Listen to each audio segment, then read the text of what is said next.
UC 평야회가 오늘 가주에서 어퍼머티브 액션을 부활시키는 내용을 담은 주민 발의안의 전폭적인 지지를 표명했습니다. UC 계열 대학 입학에서 어퍼머티브 액션이 적용되면 한인 등 아시아계 지원자들에게는 상당히 불리해질 것으로 우려됩니다.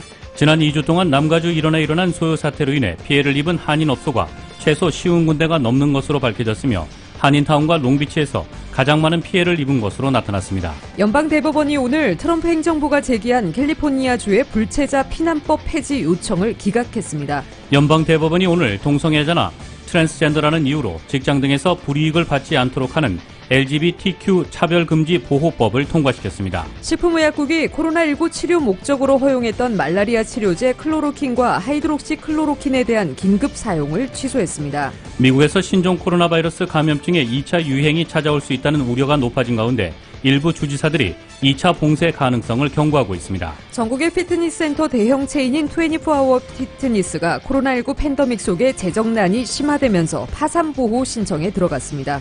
중앙은행인 연방준비제도의 성명을 통해 오는 16일부터 세컨더리 마켓 기업 신용기구를 통해 개별 회사채 매입을 시작한다고 밝혔습니다. 미국의 이민심사를 담당하는 기관이 예산 부족 탓에 머지않아 인력 75%를 무급 휴직할 상황에 놓인 것으로 전해졌습니다. 트럼프 대통령이 회고록 출간을 강행하겠다는 존 볼턴 전 백악관 국가안보 보좌관을 상대로 강력한 형사상 책임을 질 것이라고 경고했습니다. 뉴욕 증시에서 주요 지수는 신종 코로나 바이러스 감염증 재유행 우려에도 연방준비제도의 지속적인 경기 부양책으로 상승 마감했습니다. LA 지역 내일 오전에 약간 구름 끼다가 오후 들어 차차 맑겠습니다. LA 지역의 내일 낮 최고 기온 76도, 밤 최저 기온 62도입니다. 이상은 이 시간 주요 뉴스입니다. 이 시간 주요 뉴스는 품격은 퍼스트 클래스, 가격은 비즈니스, 아시아나 비즈니스 스위트로 퍼스트의 편안함을 누리십시오. 아시아나 항공 제공입니다.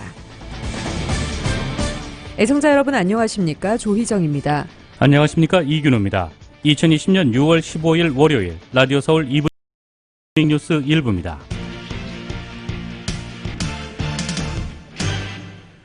일부 첫 소식 전해드리겠습니다. UC 평야회가 오늘 가주에서 어퍼머티브 액션을 부활시키는 내용을 담은 주민 발의안의 전폭적인 지지를 표명했습니다. 어퍼머티브 액션이 부활되면 UC 입학에서 한인 등 아시아계 지원자들이 불리해질 것으로 우려되는 가운데 어퍼머티브 액션은 또 다른 인종차별이라는 거센 반발을 불러일으키고 있습니다. 정현호 기자입니다. 공립대학에서 소수계 우대 정책인 어퍼머티브 액션이 금지된 지 20여 년 만에 UC 평야회가 어퍼머티브 액션을 부활시키자는 움직임에 적극 합류했습니다. UC 평야회는 지난 1996년 가주에서 통과된 소수계 우대 정책 금지안 프로포지션 209을 철폐하자는 가주 하원 법안 ACA5를 15일 표결해서 만장일치로 지지했습니다. 가주의 어퍼머티브 액션을 부활시키자는 ACA5는 사회 전반에 현재 불고 있는 블랙 라이브스 매터 기류에 힘입어 지난주 가주 하원을 통과했으며 오는 25일까지 주 상원의 인준을 받게 되면 오는 11월 3일 주민 발의안에 올려지게 됩니다. 여기서 절반이 넘는 유권자의 표를 얻으면 어퍼머티브 액션은 가주에서 부활됩니다. UC 평야회와 자넷 나폴리타노 총장은 지난 20여 년 동안 UC계가 인종의 중립적인 입학 사정을 실시해온 결과 가주 인구의 상당 부분을 차지하는 소수계 학생들을 캠퍼스에 유치하는 데 한계가 있음이 드러났다며 이제 잘못된 정책을 바로잡을 준비가 됐다고 밝혔습니다. UC 계열 대학은 소수계 우대 정책이 폐지된 후에도 흑인과 라틴계 등 소수계 학생 수를 늘리기 위해 흑인 교회 등과 연계해 흑인 고교생들을 리크루트하는 방법 등을 활용하고 있지만 여전히 실력 위주의 입학 사정으로는 소수계 학생 수를 늘리는 데는 한계가 있다는 입장입니다. ACA5를 주도한 미국의 산티아고 주 하원의원은 UC 평야회의 지지로 어퍼머티브 액션 부활을 추진하는 데 큰 동력을 얻게 됐다고 밝혔습니다. 하지만 UC 계열 입학에서 실력 위주보다는 인종 쿼터를 맞추는 식의 어퍼머티브 액션 적용은 소수계인 아시안 학생들이 대입에서 역차별을 받는 결과를 불러온다는 우려를 사고 있습니다.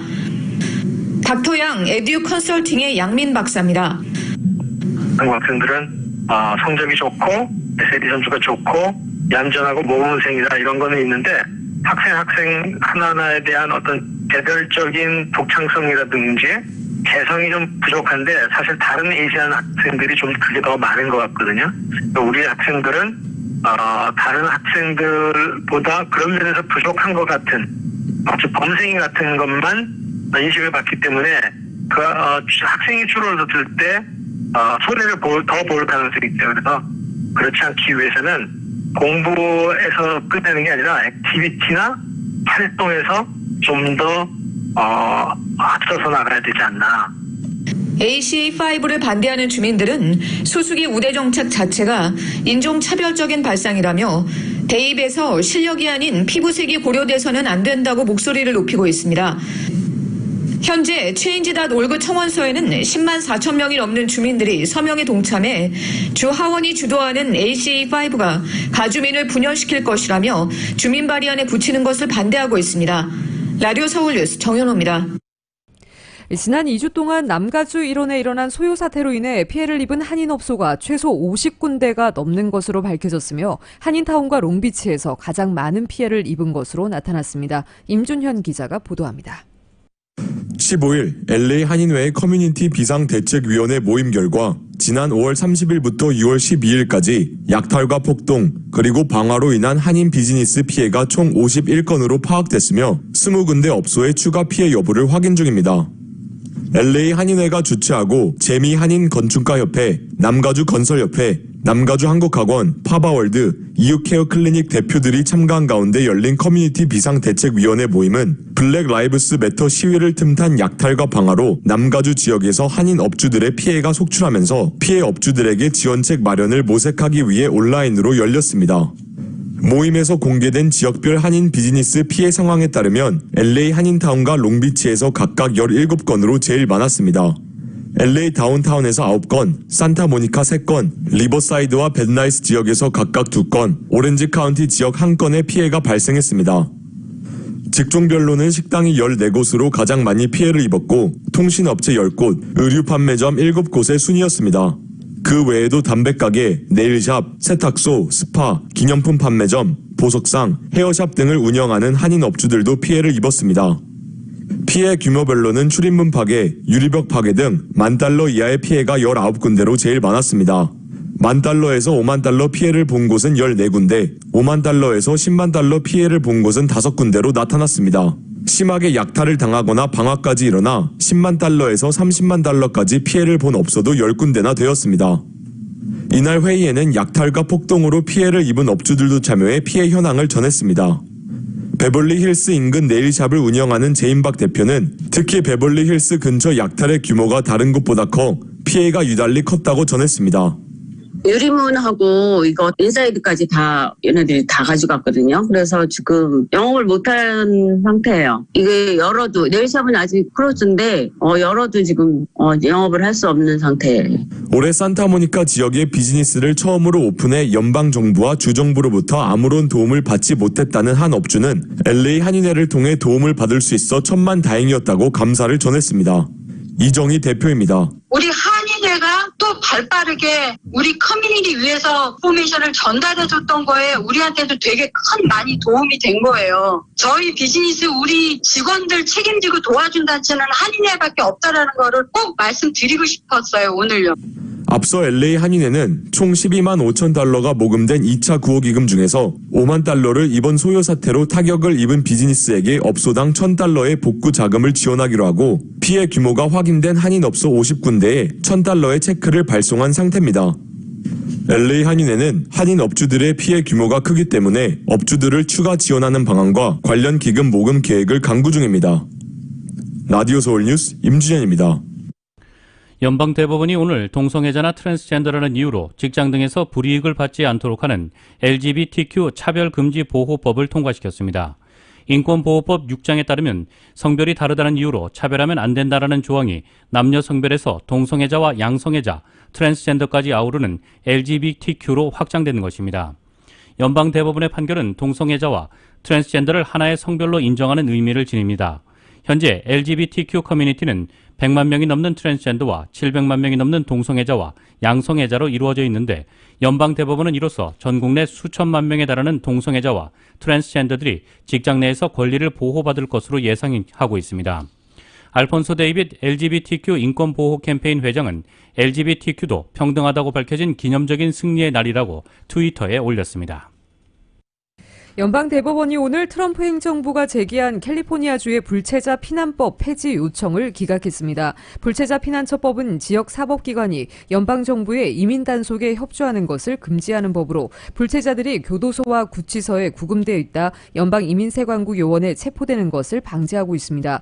트럼프 행정부 변호인단은 가주정부가 연방정부의 불체자 단속과 체포를 방해하는 것은 위헌이라고 주장했지만 연방대법원은 주정부와 로컬 정부가 연방정부 법에 구속될 필요는 없다는 입장을 밝혔습니다. 연방대법원이 오늘 판결에서 가주정부의 손을 들어줌으로써 불체자 피난처법을 둘러싼 가주정부와 트럼프 행정부의 긴 공방이 일단락됐습니다. 오늘 오전 발생한 메이저 이동통신사의 장애 현상이 대부분 해소된 가운데 T모빌은 오후까지 복구 작업을 계속하고 있습니다. 월스트리트저널에 따르면 오늘 오전 9시부터 전국 곳곳에서 통신장애 현상이 발생했습니다. 전화를 걸고 받는 기본 업무는 물론 문자 메시지 전송 기능도 불가능한 경우가 잦았습니다. 문제가 발생한 대표적 지역은 LA를 포함해 휴스턴, 시카고, 뉴욕, 애틀랜타 등입니다. 보고된 불만 사항에 따르면 휴대폰을 이용해 전화 발신을 시도하자마자 끊어지는 현상이 많았고 또 데이터 막대기가 제로에 가깝게 떨어지는 등 고속 인터넷망 기능도 작동하지 못했습니다. 버라이즌과 AT&T는 자사 네트워크에는 문제가 없다고 보고했습니다. 버라이즌은 CBS와의 인터뷰에서 네트워크에 전혀 문제가 없다. 그러나 문제가 발생한 다른 통신사에 전화를 걸 경우 에러 메시지가 나올 수 있다고 말했습니다. 또 AT&T 짐 그리어 대변인은 우리 시스템도 정상적으로 작동 중이라며 일부 통신사 결함이 전국적으로 문제를 일으키고 있는 것 같다고 해명했습니다. 한편 T모빌 네빌 게이 기술 담당자는 트위터를 통해 기술팀이 음성 및 데이터 문제를 해결하기 위해 노력 중이라며 불편을 드려 죄송하고 빠른 시일 내 네트워크를 완전히 복구하겠다고 강조했습니다. 전국의 피트니스 센터 대형 체인인 24아워 피트니스가 코로나19 팬데믹 속의 재정난이 심화되면서 파산보호 신청에 들어갔습니다. 24아워 피트니스는 오늘 챕터 11을 신청하고 구조조정의 일환으로 전국에서 100개의 매장을 정리했다고 발표했습니다. 24아워 피트니스의 토니 우버 최고 경영자는 코로나19 사태가 없었다면 파산 신청에 이르지는 않았을 것이라며 구조조정 플랜으로 남아있는 전국 내 300개 매장에 투자를 늘리고 혁신적인 서비스와 운영 방침을 도입할 것이라고 밝혔습니다. 중앙은행인 연방준비제도가 개별 회사채 매입에 들어갑니다. 이 연준은 성명을 통해 오는 16일부터 세컨더리 마켓 기업 신용기구를 통해 개별 회사채 매입을 시작한다고 밝혔습니다. 연준은 시장 유동성 및 대기업 신용을 뒷받침하기 위한 조치라고 설명했습니다. 세컨더리 마켓은 유통시장을 의미합니다. 연준은 5년 이내 10,000개 회사채를 유통시장에 사들일 예정입니다. 연준으로서는 회사채 상장지수 펀드뿐만 아니라 개별 회사채까지 폭넓게 지원함으로써 무제한 유동성 공급 기조를 재확인한 셈입니다. 앞서 연준은 발행시장에서 4년 한도로 브릿지론을 제공하고 유통시장에서는 회사채 및 회사채 상장지수 펀드 시장을 지원하겠다는 방침을 발표했고 지난달부터 상장지수 펀드를 매입 중에 있습니다. 이 연준은 발행시장에서 직접 회사채를 매입하는 프라이머리 마켓 기업 신용기구도 조만간 가동할 예정이라고 밝혔습니다. 가주가 19일부터 네일샵과 문신업소, 마사지 팔러도 영업 재개를 허용하기로 했습니다. 관련 업소들의 운영 가이드라인 알아봅니다. 임준현 기자입니다. 고객과 직원이 사회적 거리두기인 6피트 간격을 둘 수 없다는 특성상 코로나 바이러스 전염 위험이 가장 높은 업종으로 분류돼 영업 허가가 미뤄졌던 네일샵과 타투샵 그리고 마사지 팔라도 이번 주에 영업을 재개할 수 있게 됐습니다. 주 정부가 발표한 가이드라인에 따르면 이들 업종은 고객들의 마스크 착용이 의무화됩니다. 오렌지 카운티의 경우 공공장소에서 마스크 착용이 더 이상 의무가 아닌 권고인 상황이라 네일샵, 타투샵 등을 방문할 때는 마스크를 의무적으로 착용해야 하기 때문에 이에 따른 마찰도 생길 것으로 보입니다.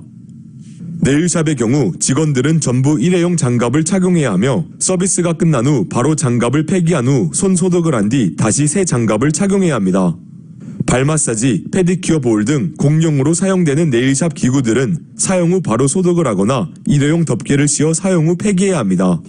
또 네일샵에 필요한 도구를 최대한 일회용으로 바꿀 것이 권고되면서 네일 폴리시 디스플레이 대신 칼라 펠레트를 사용하도록 해야 합니다. 매니큐어, 페디큐어 서비스를 한 번에 진행할 수 없고 한 직원당 한 고객에게 하나의 서비스만 제공해야 합니다. 타투샵과 피어싱샵의 경우 손님들의 의자를 6피트 이상 떨어뜨려 놓아야 합니다. 또한 직원은 한 고객의 서비스가 끝날 때까지 다른 손님에게 동시에 서비스를 할 수 없습니다. 입과 코에는 피어싱과 타투 서비스가 금지됩니다. 네일샵과 마찬가지로 타투샵과 피어싱샵도 일회용 장갑을 착용해야 합니다. 마사지샵의 경우 마사지 받는 의자나 침대, 베개, 마사지 기구 등의 일회용 커버를 씌울 것을 권고했습니다. 네일샵, 타투샵과 다르게 일회용 장갑 착용이 의무화는 아니지만 고객의 얼굴을 마사지하는 작업을 진행하려면 라텍스 재질이 아닌 장갑을 사용해야 합니다. 또한 고객이 얼굴 마사지를 받을 때에도 마스크를 착용하고 있어야 합니다. 가주정부는 이들 업종에서 영업 재개를 허용했지만 영업 재개 시점은 각 카운티 결정에 달려 있습니다.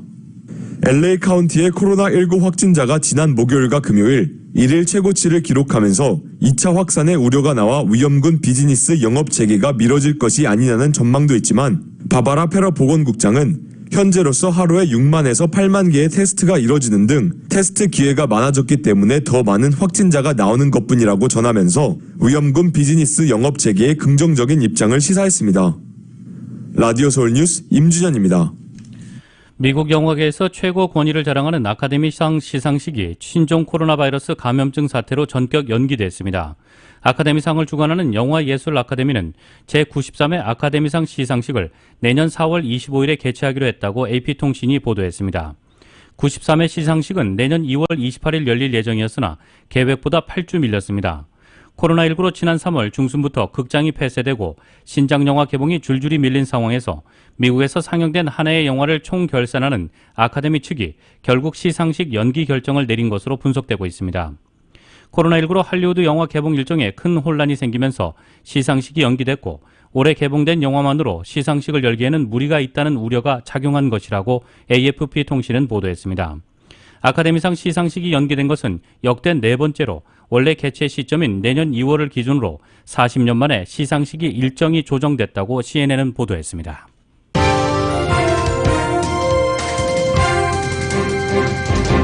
라디오 서울 이브닝 뉴스 1부 함께하고 계십니다. 이 시간은 LA와 가든그로브 두 곳에서 모시는 금강안경 검안과 1250만 불 교통사고 최고보상 교통사고 전문 천재변호사 리차드 호프만, 빛으로 태어나는 당신은 카우나 미인, 100% 근적외선 마스크는 카우나뿐입니다. 정직한 빛 카우나 LED 마스크 공동 제공입니다. 경찰의 총격으로 숨진 흑인 남성 레이샤 브룩스의 부인이 남편의 사망은 정당화될 수 없는 살인이라며 사건에 연루된 경찰관들의 형사처벌을 요구했습니다. 브룩스의 부인 토미카 밀러는 MBC 방송과의 인터뷰에서 남편은 경찰의 총에 맞았고 그는 위험한 존재가 아니었다며 경찰의 총격은 살인으로 정당화될 수 없다고 말했습니다. 밀러는 만약 내 남편이 경찰을 총으로 쏘는 일이 발생했다면 남편은 종신형을 선고받고 감옥에 있었을 것이라며 경찰관들이 감옥에 가기를 원한다고 강조했습니다. 숨진 브룩스는 지난 12일 밤 조지아주 애틀랜타의 웬디스 매장 앞에서 음주 측정 문제로 경찰관 2명과 몸싸움을 벌이다 한 경관이 쏜 총에 맞아 숨졌습니다. 이 밀러는 남편이 총에 맞아 쓰러지는 장면이 담긴 영상을 볼 수가 없다며 8살이 된 딸에게 아빠의 죽음을 설명해야 하기 때문에 장례식이 두렵다며 고통을 호소했습니다. 미 식품의약국이 코로나19 치료 목적으로 허용했던 말라리아 치료제 클로로킨과 하이드록시 클로로킨에 대한 긴급 사용을 취소했습니다. 마땅한 치료제나 백신이 나오지 않는 상태에서 미국 내 확진자는 다시 증가 추세입니다. KBS의 보도입니다. 미국 식품의약국 FDA가 말라리아 치료제 클로로킨과 유사약물 하이드록시 클로로킨의 코로나19 치료제 긴급 사용 승인을 석 달도 안 돼 철회했습니다. 트럼프 대통령이 코로나 치료제로 쓰일 수 있다며 게임 체인저라 언급했고 지난달엔 심지어 직접 복용한다는 깜짝 발언을 했던 약품입니다. Many are taking it.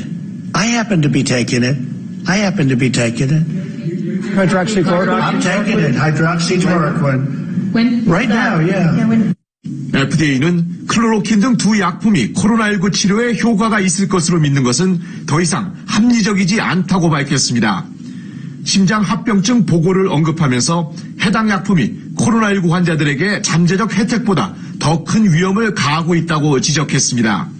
AP통신은 클로로킨 등 두 약품이 심장 박동 문제와 심각한 저혈압 등의 부작용을 초래할 수 있다고 보도했습니다. 이처럼 마땅한 치료제나 백신이 나오지 않는 상태에서 미국 내 확진자는 다시 증가하는 추세입니다. 한 달 전 2만 2천 명 선이었던 일일 평균 확진자 수가 감소 추세에 있다가 다시 증가세로 돌아섰습니다. 심지어 지난 12일과 13일은 2만 5천 명 선을 넘었습니다.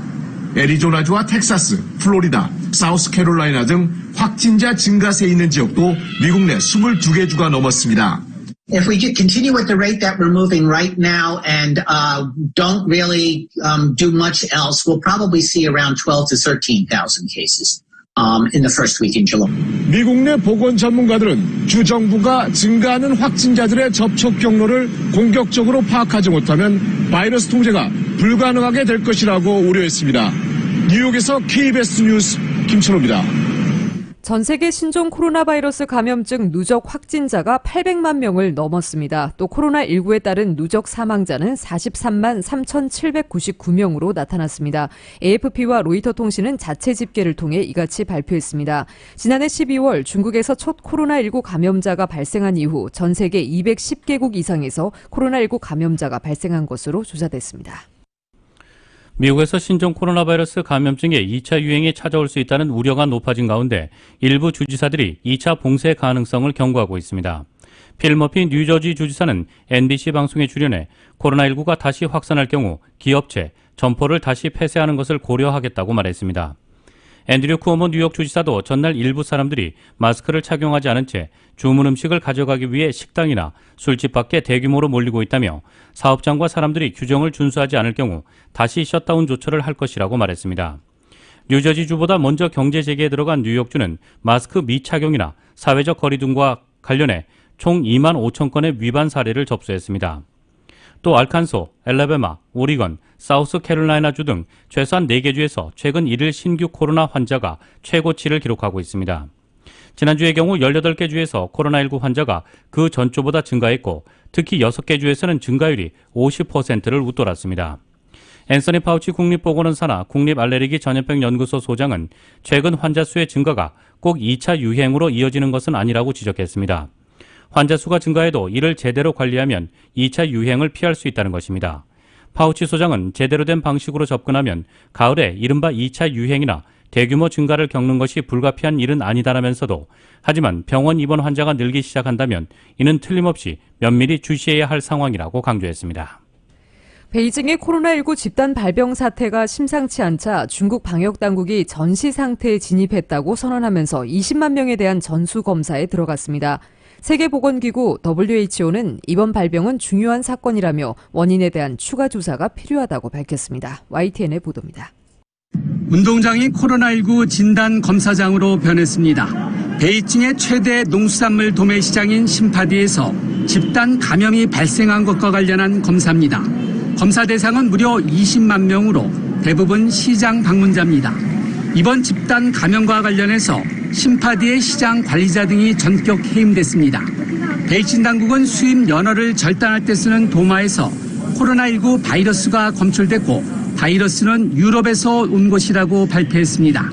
이로 인해 중국에서 들어오는 유럽 연어 유통이 막혔고 연어 등을 사용하는 베이징 등의 음식점은 직격탄을 맞고 있습니다. 세계보건기구 WHO는 이번 집단 감염은 중요한 사건이라면서 원인에 대한 추가 조사가 필요하다고 밝혔습니다. In this particular case, I think obviously it is one of the hypotheses, and this hypothesis continues and needs to be further tested. WHO는 특히 베이징에서 코로나19 확진자가 늘고 있고 잘 연계된 대도시라는 점에서 확산이 우려된다고 밝혔습니다. 그러면서 지금까지 성공적인 통제 능력을 보여줬던 다른 국가들도 코로나19가 재발할 수 있다며 각국은 경계심을 늦추지 말라고 강조했습니다. Even in countries that have demonstrated the ability to suppress transmission, countries must stay alert to the possibility of resurgence.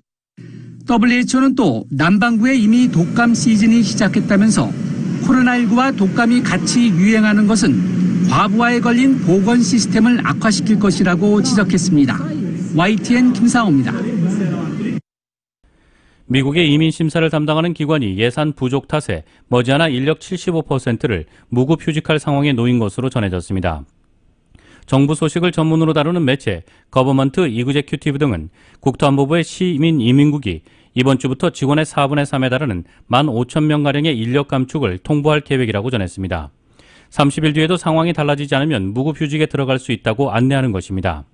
이민국 직원 4분의 3이 무급휴직에 들어갈 경우 이민심사가 제대로 이뤄지기 어려울 것으로 보입니다. 한국을 비롯한 각국에서 미국에 이민을 신청하더라도 결과를 받아보는데 상당 시간이 걸릴 것이란 우려가 나오고 있습니다. 이 전주 독일 미국 대사가 독일 주둔 미 감축 계획을 밝힌 데 이어 트럼프 대통령이 미군을 2만 5천 명으로 줄일 것이라고 공식적으로 확인했습니다. 특히 독일뿐 아니라 많은 나라에 관해 얘기하고 있는 것이라고 말해 주한미군 규모에도 영향을 미칠지 관심이 모이고 있습니다. KBS의 보도입니다. 트럼프 대통령이 주동 미군 감축을 처음으로 공식화했습니다. 오는 9월까지 독일에 주둔 중인 미군을 9,500명 감축하라고 지시했다고 밝혔습니다. So we're removing we're putting the number down to 25,000 soldiers. 현재 상태에선 순환 배치 병력 등을 포함해 5만 2천 명까지 늘어날 수 있었지만 2만 5천 명으로 상한선을 씌울 것이라고 했습니다. 감축 지시 배경에는 독일이 방위비 지출 약속을 지키지 않은 점을 꼽았습니다. 북대서양 조약기구 나토 회원국인 독일이 국내 총 생산 대비 방위비를 2% 지출하기로 했지만 1.38%밖에 안 썼다는 겁니다. 주동 미군이 감축될 경우 러시아로부터 위협이 증대될 수 있다는 우려를 일축하는 발언도 했습니다. Why is Germany paying Russia billions of dollars for energy and then we're supposed to protect Germany from Russia? How does that work? It doesn't work. 트럼프 대통령은 독일이 방위비를 지불할 때까지 병사를 줄일 것이라고 강조했습니다. 주목할 만한 언급도 나왔습니다. 독일만 국한된 것이 아니라며 다른 나라도 마찬가지라고 강조했습니다. 앞서 그린엘 전 독일 주재 미국 대사가 현지 인터뷰에서 주한 미군을 포함한 해외 주둔 미군 감축 계획을 언급한 뒤 트럼프 대통령도 이 방침을 직접 확인한 것입니다. 미군 우선주의와 세계 경찰론 폐지를 내세운 공약의 연장선상으로 해외 주둔 미군 감축 도미노로 이어질지 주목됩니다. 특히 트럼프 대통령이 독일의 군사비 지출 분담 등을 문제 삼아 주동 미군 감축에 나선 만큼 주한미군 주둔 규모를 한미 방위비 협상 카드로 활용할 가능성에 대한 우려도 점차 커지고 있습니다. 워싱턴에서 KBS 뉴스 서지영입니다. 한국 소식 전해드리겠습니다. 여당의 상임위원장 선출 강행에 미래통합당은 헌정사상 유례없는 폭거라면서 강하게 반발했습니다. 주호영 원내대표는 여당의 독주를 막지 못한 책임을 지겠다며 사의를 표명했고 앞으로 상임위원회 회의에 참석하지 않고 원내와 비상대책위원회 차원의 대응을 논의하겠다고 밝혔습니다. YTN의 보도입니다. 민주주의 파괴하는 무예롭게 민주당을 규탄한다. 국회 상임위원장을 뽑기 위한 본회의가 강행되자 미래통합당은 회의 참석 대신 피켓 시위에 돌입했습니다. 단독 개원에 이어 합의 없이 상임위원장 선출에 나선 여당을 향해 의회 독재라고 비판하며 야당 탄압을 멈추라고 촉구했습니다. 이러한 강제 배정은 우리 의정사에 치욕스러운 날이 될 것이라는 것을 다시 한번 말씀드립니다. 하지만 여당만 참석한 가운데 법제사법위원장 등 6개 상임위원장이 선출되자 통합당 주호영 원내대표는 여당의 상임위 배정 강행을 막지 못한 책임을 지겠다며 즉각 사의를 표명했습니다.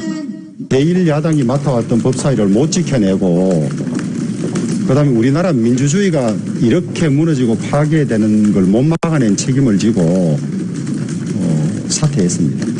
동료 의원들의 만류에도 주 원내대표가 뜻을 굽히지 않으면서 당장 통합당은 지도부 공백 사태를 맞게 됐습니다. 향후 여당과의 협상에서 쓸 수 있는 카드도 많지 않습니다. 통합당은 일단 새로 구성된 상임위원회 회의에는 참석하지 않고 당분간 원내대책회의나 비상대책위원회 회의 등을 통해 추경 등 정부의 경제정책에 대해 비판하고 대안을 내겠다고 밝혔지만 지금 상태로는 아무 일 없었다는 듯이 지금 상임위에 참여할 수가 없죠. 그리고 그런 데 대해서는 정부 여당이 이 중대한 상황을 좀 깨닫고 다시 협상을 정말 하기를 원합니다. 여당이 압박을 느낄지는 미지수입니다. 176석의 민주당이 표결로 밀어붙인다면 막을 도리가 없기 때문입니다.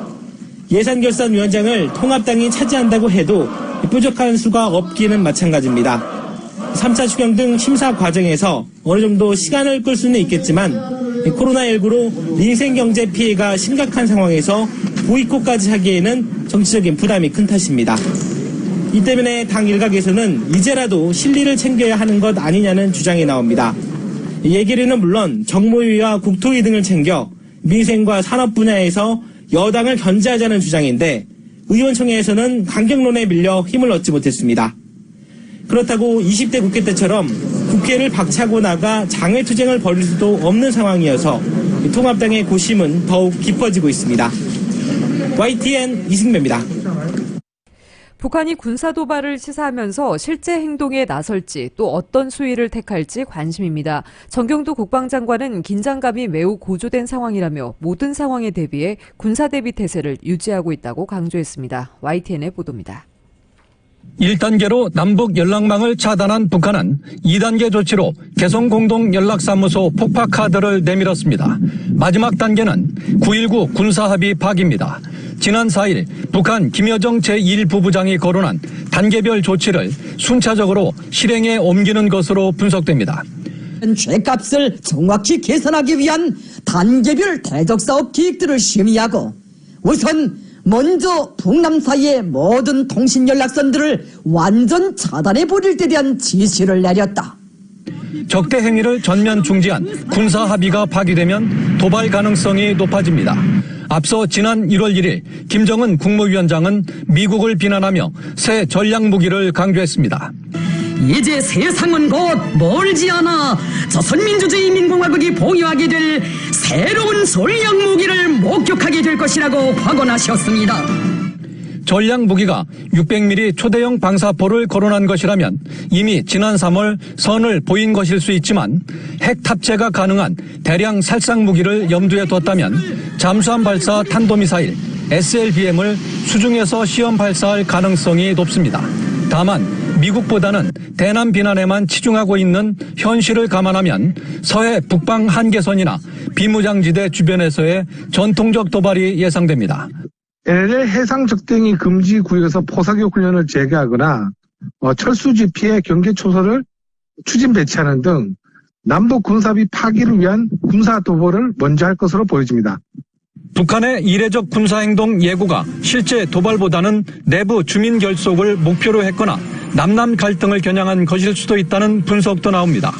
정경두 국방장관은 그러나 북한이 한반도 평화 프로세스에 대한 우리의 요구에 호응하지 않고 있어 긴장감이 매우 고조된 상황이라며 군은 모든 상황에 대비해 확고한 군사 대비 태세를 유지하고 있다고 밝혔습니다. YTN 김문경입니다.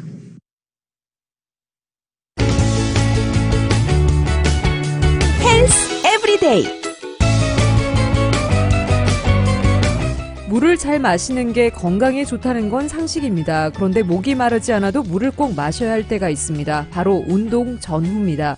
운동 중에는 목이 마르지 않아도 이미 탈수 상태일 수 있습니다. 운동하면서 자신도 모르는 사이에 몸속 수분이 땀으로 배출되는데 갈증을 미처 느끼지 못할 수 있어서입니다.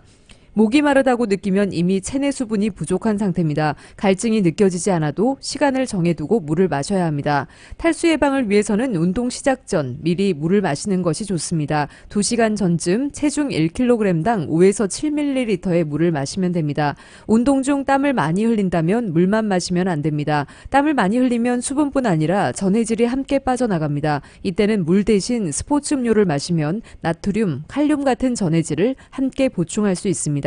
운동 중에는 15분에 한 번씩 2-3모금 마십니다. 정확한 섭취량을 알고 싶다면 운동 전의 체중과 운동 후의 체중을 비교해 봅니다. 빠진 체중에 따라 물이나 스포츠 음료 섭취량을 조절하면 됩니다. 빠진 체중 100g당 150ml가 추천 섭취량입니다. 헬스 에브리데이.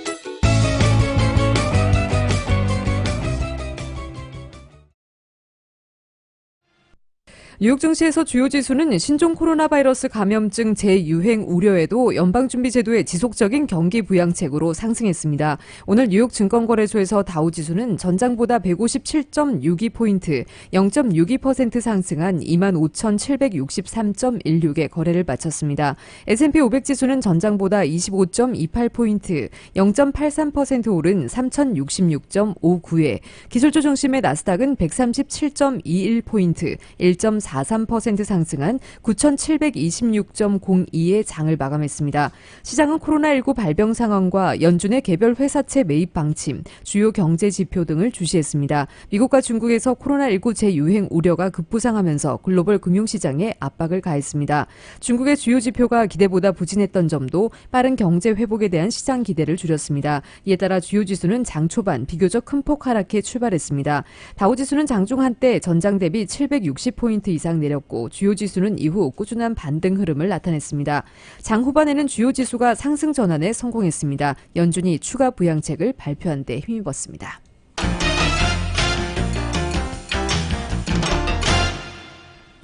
국제유가는 상승했습니다. 뉴욕 상업거래소에서 7월 인도분 서부 텍사스산 원유는 배럴당 2.4% 상승한 37.12달러의 거래를 마쳤습니다.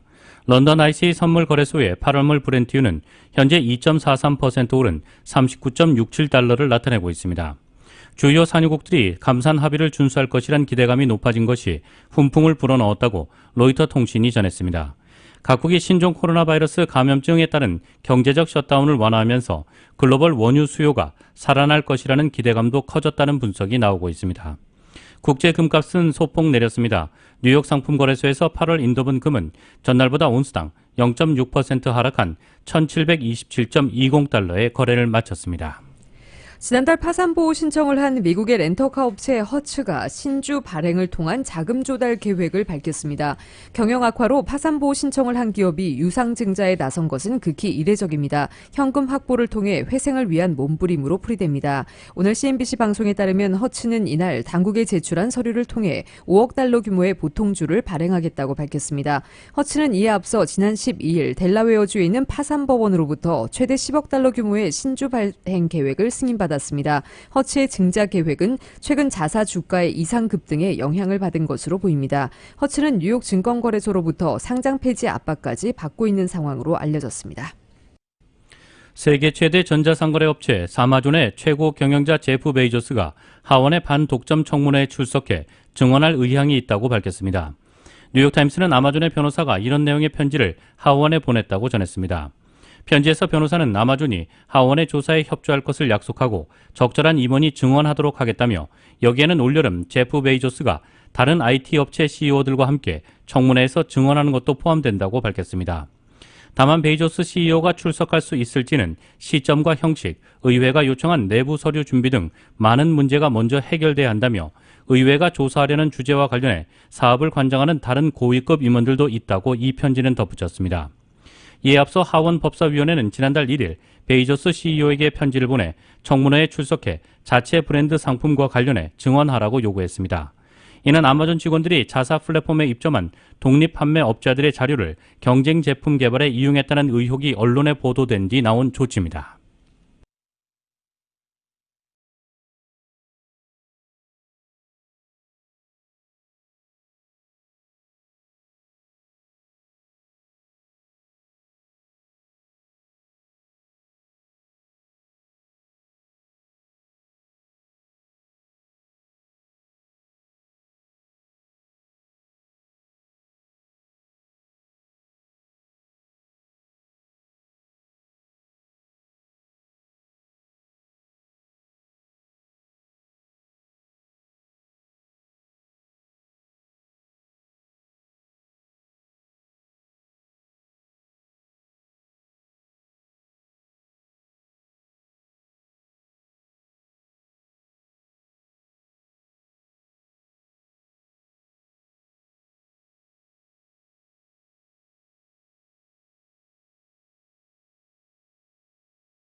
이상으로 2020년 6월 15일 월요일 라디오 서울 이브닝 뉴스 1부 2부 마칩니다. 지금까지 진행의 이균호, 조희정이었습니다. 편안한 저녁 보내시기 바랍니다. 고맙습니다.